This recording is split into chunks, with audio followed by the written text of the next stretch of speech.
Bien sûr, de crypto, les infos crypto pour ceux qui n'ont pas le temps, vidéo tardive les gars, comme je vous avais prévenu.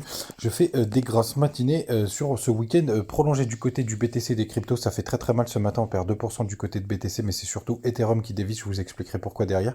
Et le petit prince des alts a emmené du monde avec lui. On a des grosses corrections, notamment du côté de Missile Sol Sol qui perd 10%, on a Avax qui perd encore 11%, Shiba 8%, bref c'est très très moche, et NIR 11% aussi.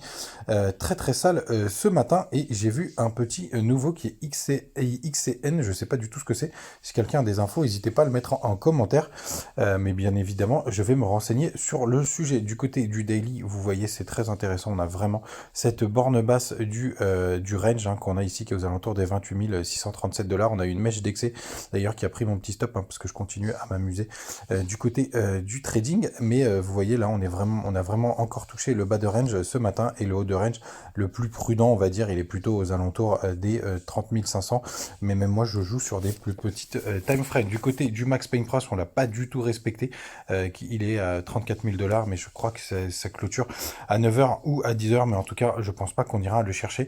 Et quand on regarde ce qui se passe sur les prochains jours, c'est vraiment aux alentours des 29 000 dollars. Donc on est vraiment à l'endroit où on doit être. Il y a aussi 30 000, effectivement. Et quand on va même jusqu'au 10 juin, on est toujours à 29 000 dollars. Et pourtant, il y avait énormément d'options qui clôturaient ce matin.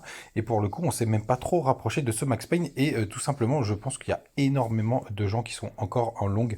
Je vous partagerai sur CoinAnalyse dès que j'ai réussi à le mettre sur mon téléphone pour vous montrer comment ça fonctionne. Mais pour l'instant, borne basse, vous voyez, c'est 28 650 à peu près maintenant. Et la borne haute, pour moi, elle est plutôt, on va dire, aux alentours des je joue plutôt d'ailleurs les 29 600 dollars, pour moi, qui sont un peu plus prudentes, même si effectivement on peut aller chercher un peu plus haut aux 30 500.